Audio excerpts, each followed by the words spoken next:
ये प्रोग्राम को भी करना बहुत ही आवश्यक था, बहुत ही असंभव था। पर जब हमारे सामने असंभवता आती है, जब हमारे सामने कोई कठिनाई आती है, तो एक वचन हमारे सामने याद आता है और वो है कि तुम्हें पुत्र होगा, तुम उसका नाम यीशु रखना, क्योंकि उसको इमैनुअल कहा जाएगा। इमैनुअल का अर्थ है कि परमेश्वर हमारे साथ है।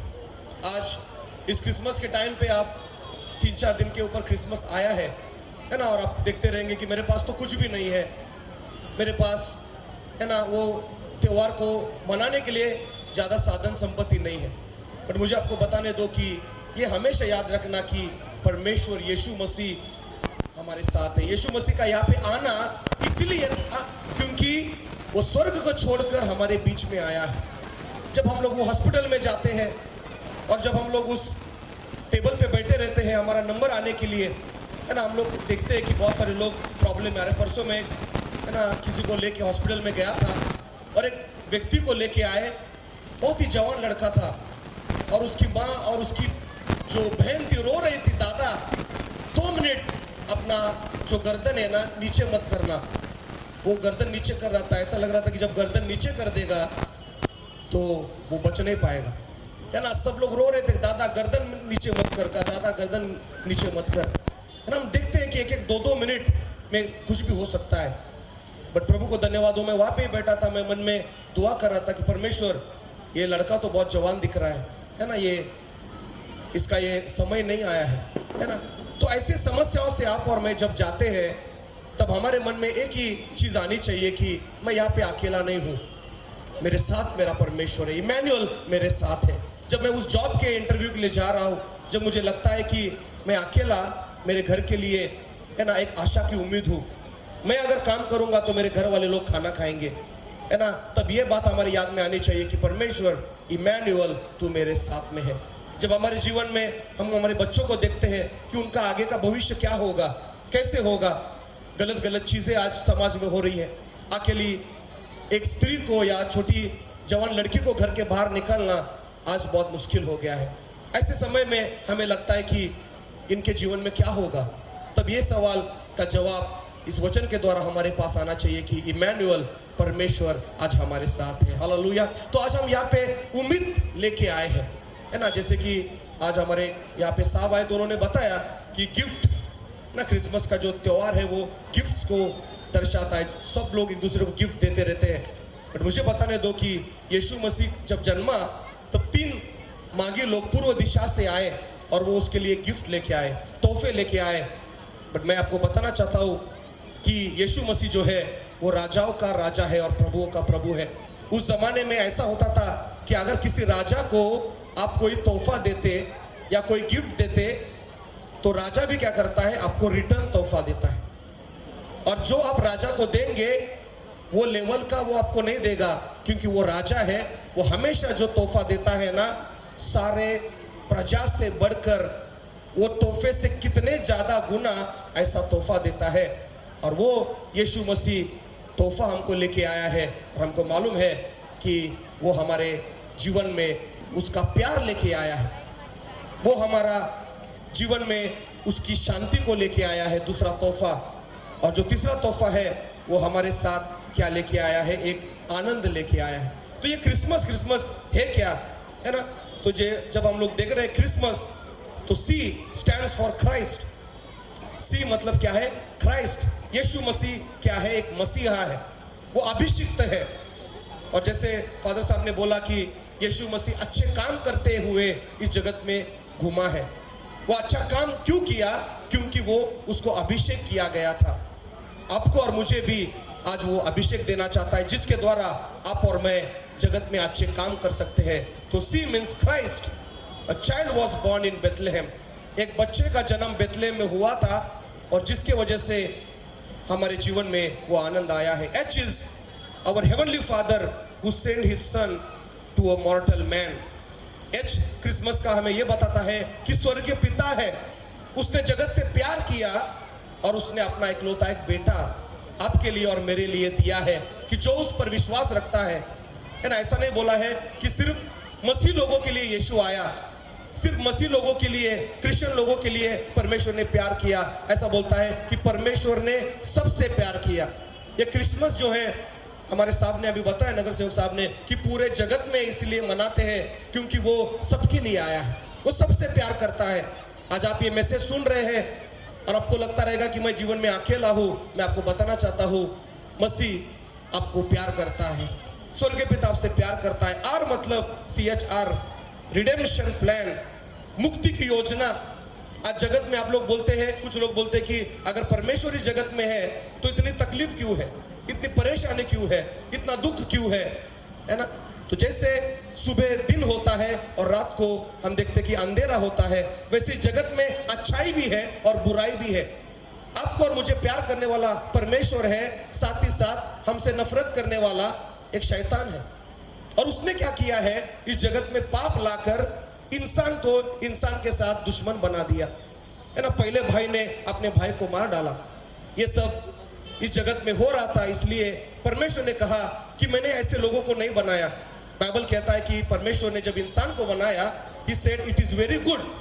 सब चीजों में मनुष्य को परमेश्वर ने अच्छा बनाया और उसको मुक्ति देने के लिए रिडेम्पशन प्लान, एक योजना परमेश्वर ने बनाई। और वो योजना के लिए यीशु मसीह इस जगत में आया है। आय मतलब है इंटरसेसर। इंटरसेसर का मतलब है कि हमारे लिए कोई मध्यस्थी करने वाला, हमारे लिए कोई तो प्रार्थना करने वाला। जगत में अगर आपके लिए कोई भी प्रार्थना नहीं करता रहेगा तो मुझे बताने दो, स्वर्ग में यीशु मसीह है, वो आपके लिए प्रार्थना कर रहा है। और मुझे आपको बताने दो कि प्रार्थना में बहुत सामर्थ्य है और जगत की बीच में जो भी आपकी रिक्वेस्ट रहेगी वो परमेश्वर यीशु मसीह आपके लिए आज दुआ कर रहा है। एस मतलब है सेवियर, उद्धार करता है ना। यीशु इस नाम का ही अर्थ है छुड़ाने वाला।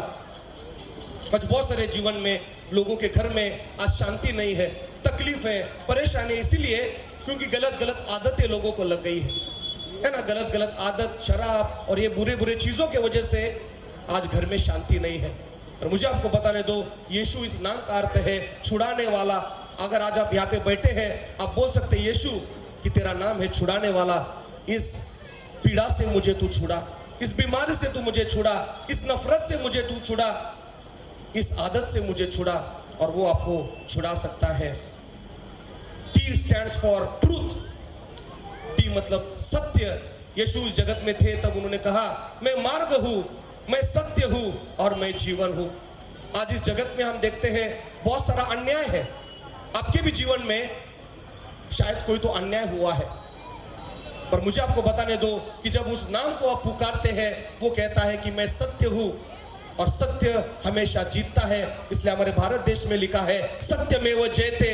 और आज वो सत्य आपको आपके जीवन में सही मुकाम तक पहुंचा सकता है। एम मतलब है mediator between God and man. Mediator मतलब क्या है कि दोनों के बीच में वो एक मध्यस्थ है, बिचवाई करने वाला। यहाँ पे हम देखते हैं कि एक पवित्र परमेश्वर है, यहाँ पे हम देखते हैं कि एक पापी इंसान है। पापी इंसान पवित्र परमेश्वर के पास कभी भी नहीं जा सकता, है ना। इसलिए हम लोग देखते हैं कि एक दूसरे के साथ आना मुश्किल था, तब यीशु ने कहा कि मैं तुम्हारे दोनों के बीच में खड़ा रहूंगा और मैं क्या करूंगा, पापी व्यक्ति का पाप मेरे ऊपर ले लूंगा और मेरी धार्मिकता उसको दे दूंगा। जब वो धार्मिक होगा तो ऑटोमेटिकली वो पवित्र परमेश्वर के पास जा सकता है। हालेलुया। आज आप और मैं इसलिए परमेश्वर से दुआ कर सकते हैं, उसके सामने जा सकते हैं, क्योंकि हमारे पापों को उसने निकाल दिया और हमारे ऊपर उसने वो पवित्रता दे दी है। उसके बाद हम देखते हैं ए क्रिसमस का वो बोला है कि अल्फा एंड ओमेगा। यीशु मसीह ने कहा कि मैं शुरुआत हूँ और मैं अंत हूँ।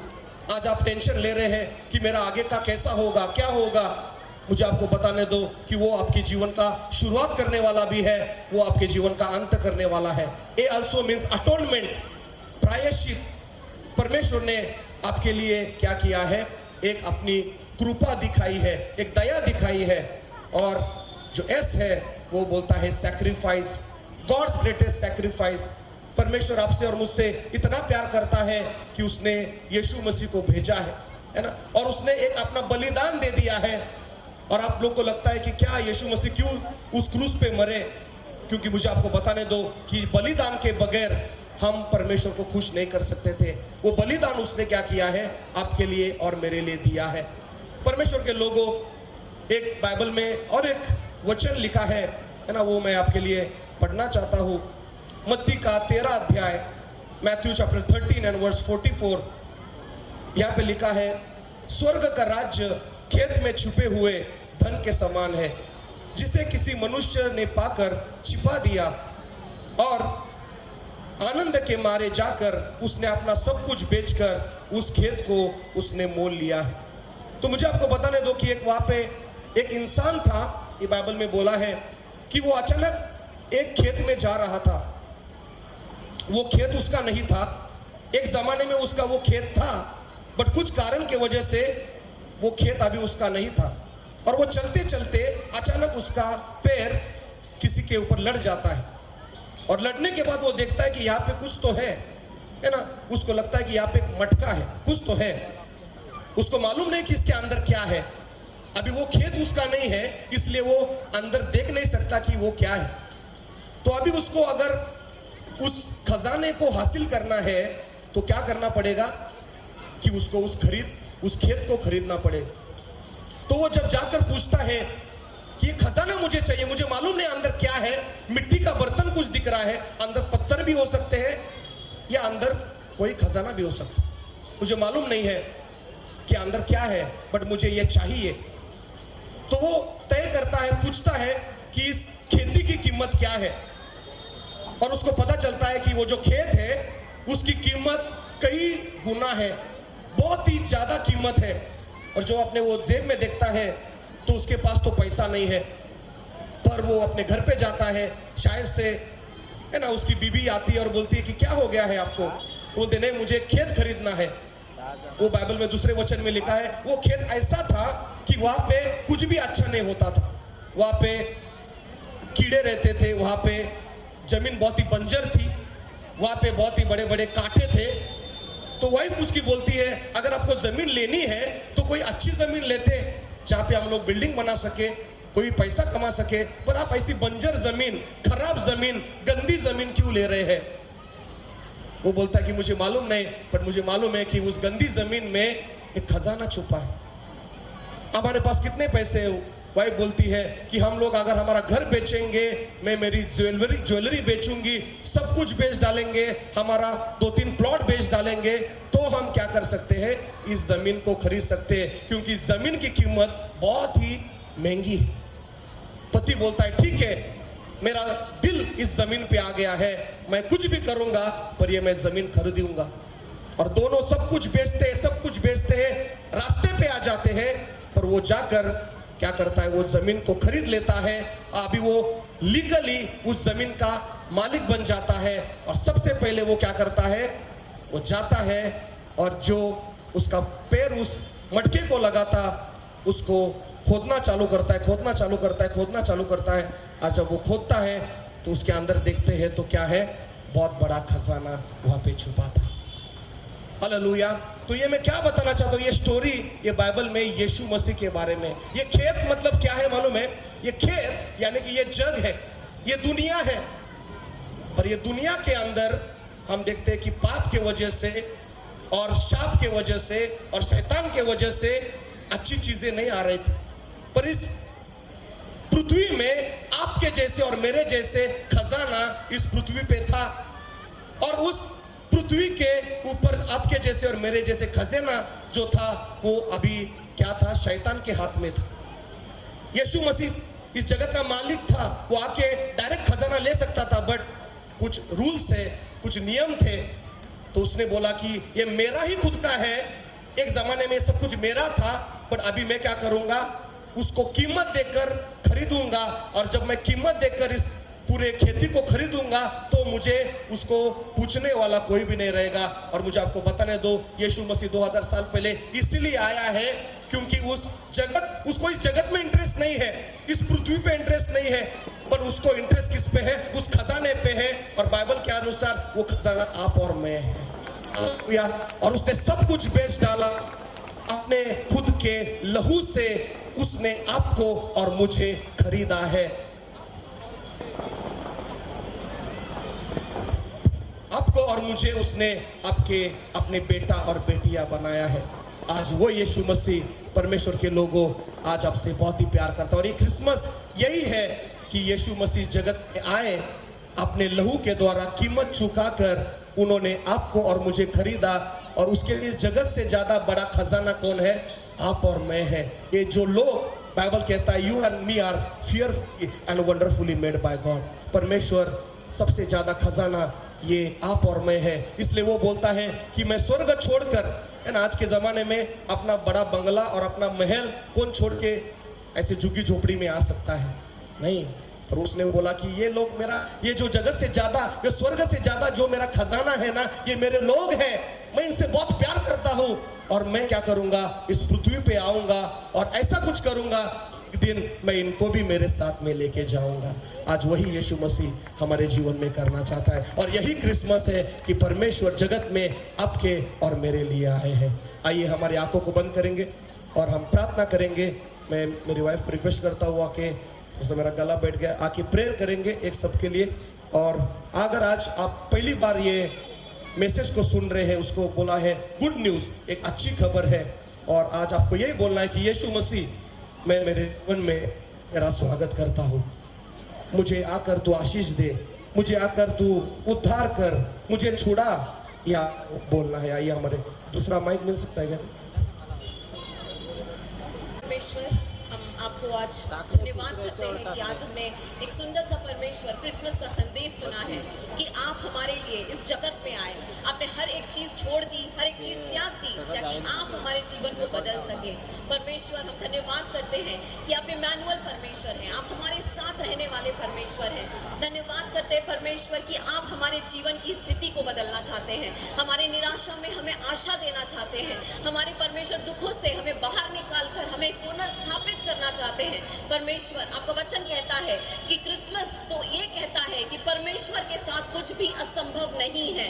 धन्यवाद कि परमेश्वर, जो स्वर्गदूत मरियम के पास आया तब उसने घोषणा की कि परमेश्वर के साथ कुछ भी असंभव नहीं है। आज यहाँ पर भाई और बहन जो मेरे साथ बैठे हैं, हम प्रार्थना करते हैं कि उनके जीवन में कुछ असंभव बातें रहेंगी, लेकिन परमेश्वर आज आपके नाम में वो हर एक असंभव बात को आप संभव कर दीजिए। आज हम प्रार्थना करते हैं कि जिन्होंने आज आपका नाम पहली बार सुना है, वो परमेश्वर आज आपको अपने दिल में स्वीकारने पाए, अपने दिल में जगह देने पाए, वो चक्कर देखने पाए कि आप कितने महान हैं, आप कितने अच्छे हैं। हर एक के जीवन में आप कार्य कीजिए, आपका नाम ही काफी है अद्भुत कार्यों को करने के लिए। तो आप हर एक के जीवन में कार्य कीजिए और ये समय आपने हमें दिया, इसके लिए हम धन्यवाद करते हैं। यीशु इमैनुअल हमारे साथ है और हमें घबराने की जरूरत नहीं, हमें डरने की जरूरत नहीं। वो हमें हर एक चीज से बाहर निकालेगा, वो हमारे साथ साथ चलेगा, हमारे आगे चलकर रास्ता बनाएगा। इसके लिए हम आपको धन्यवाद करते हैं। प्रार्थना यीशु मसीह के नाम में हम करते हैं, आमीन।